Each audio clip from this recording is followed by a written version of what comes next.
All right, hello everyone. Here we are back for a Golf Clash tutorial here, and we're going to go through kind of what you need for this hole. So let's take a look here. And I'm going to put priority here. This is going to be tough. First off, let's talk about this is the first tee deck here, which is this, and let me draw in this line, which is going to be somewhere around here for a max.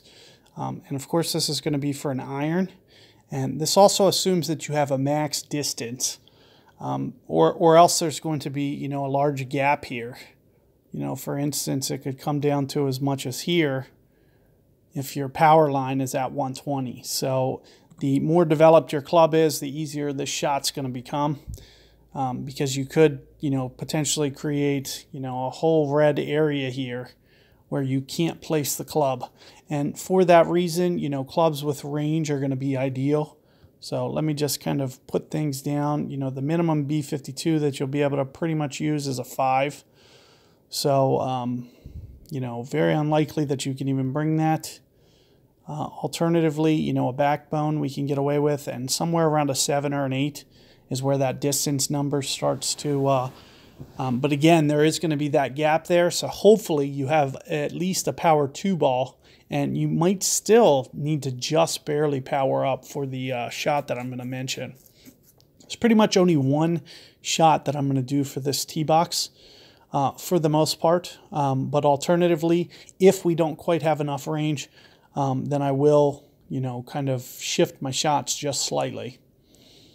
But hopefully we get to the shootout with enough range. And even if I can go a little bit of overpower, I'm going to, pretty much hit, this one particular shot. Alternatively, let me throw in Goliath down here, because this is going to be kind of next priority. And we're going to just put, Goliath 6. It doesn't even need to be a 6. Let's just put 5 here, which I would assume that you're probably somewhere close to. And let's talk about the shot. What I try to do is land very close to this tree branch, very close, and kind of land it right around here, land it right about here, and then it just kind of barely rolls out. There's a lot of slope here, so you're not going to get much rollout here at all. So it's very easy to get it to kind of stop next to the hole going this direction, and that's one of the biggest reasons that I recommend kind of avoiding the right-hand side altogether.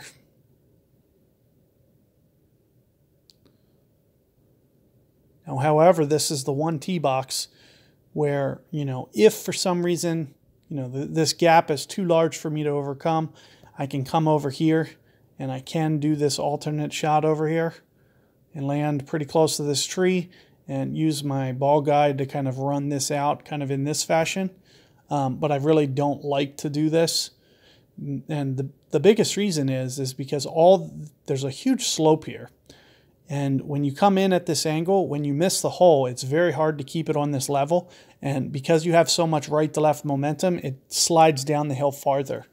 This left to right momentum kind of counters the hill, and it rolls down the hill much slower. So, taking this left path is usually the one that's going to give you an easy win. So, having said that, let's talk about this. So, right around for a side wind, around 3.5 backspin is about perfect. And what typically ends up happening is it almost comes in, has a chance to go in, and then if it hits the hole, it goes in. If not, it's essentially pin high. It doesn't even roll up this hill too much. So you can usually get it in here very tight with using this 3.5. So that's one of the reasons that I have this in here, is because of that fact that it just kind of sits next to the hole, and very, very low risk.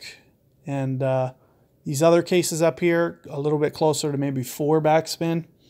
And again, you do have a little bit of a backstop, so even if you do come in just a little bit too hot, it'll just hopefully roll down the hill and stay right next to the hole. Now what this shot does require is it always, no matter what, requires some curl. So how much curl is going to be dictated by kind of you know, if this is my shot circle down here, you know, pretty much even with a katana on, I'm still looking at curl-wise, I'll still need to go, you know, at least kind of half outside this shot circle here at minimum, even with all the max right spin that I can apply. And the more that I need to curl this is dependent upon how much side spin do I already have, what wind direction, and I'll just try to, you know, add on more. If this wind's pointed right to left, then I'm going to need to counter that even more than this. So, you know, this is just kind of a base case here. So those are the type of variables that you want to be thinking about. Now, these headwinds can be a little bit tricky, but if you have a good power club like Guardian Goliath 5, Goliath 6, you can still get away with that. And you'll still be able to kind of pull this shot off. The straight in the headwind shot is going to be a little bit tougher, but you can do, you know, right around 3 backspin for these cases. And hopefully, you know, as I mentioned, even if I have to do just a little bit of overpower, it's still something that I feel comfortable enough to do because it really makes for a good approach for this shot. So as long as it's within a reasonable amount, you know, if I don't have to, you know, if I only have to go a quarter overpower, it's something that I would prefer to do just because I feel that I can come in very consistently and avoid, you know, coming in this path, I can end up rolling down the hill just faster. So I try to avoid this at pretty much all possibility, if at all possible. So what I'll typically do in this case, though, if for some reason that I do need to do it, is somewhere in the neighborhood of, so for the side wind, let's just say, you know, I might move this land zone up a little bit and use about 2 backspin just to get some control on this. Into the headwind case, you know, maybe I'll down it to somewhere around 1. In the tailwind case, there's pretty much no situation that I would ever go right because it's really going to be, even if I have to put my shot circle down here, you know, it's going to shoot over the target. So I shouldn't ever, for a tailwind case, need to do it. But if I did, you know, and wanted to go to the right, then, you know, I can start to crank that backspin up to, you know, 2.5. But we don't even really need to cover that case.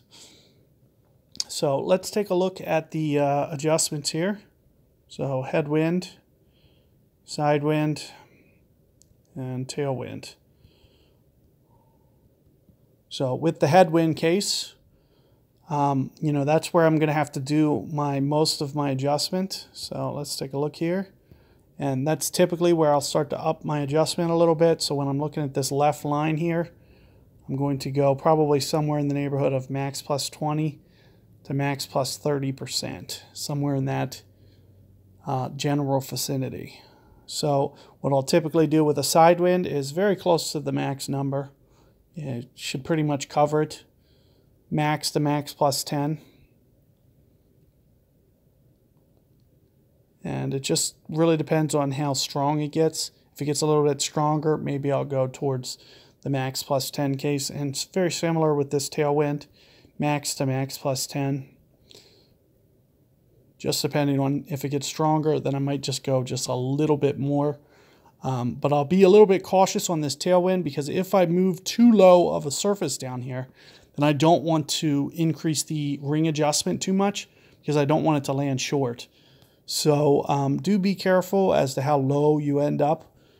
You might want to kind of scratch out this max plus 10 case. But, you know, at the same time, it does tend to overshoot. And if you start landing this up towards this middle of the fairway, you're going to put yourself in a little bit of trouble as it might roll down this hill very fast, or it might even potentially get stuck up there. So something that you do want to be very careful of.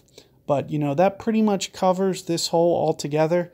The only thing I might do differently here is, you know, a 10% reduction in these values for these shots. So for instance, I'll pretty much just use maybe max to max plus 10 here, somewhere in that range for the headwind, if I was to do this, which I don't typically. And then here, you know, definitely max or max minus 10, which is mid. So somewhere max to mid for the side wind, and similar with the tailwind, it's somewhere in between max and max minus 10. which is mid. So somewhere in between there will give you pretty much the spot on adjustment there on this side hill. Keep in mind, as you move the target up to higher ground, you might get a little bit more wind effect. So you might want to over adjust just slightly on that correction. So go much more towards the max adjustment in that case.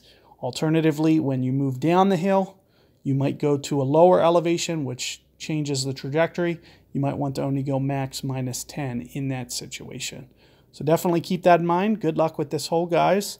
As I mentioned, try to do this left case whenever possible and just try to master that shot, because it's going to give you much more hill control with the ball. So good luck, and I'll see you guys on the next one.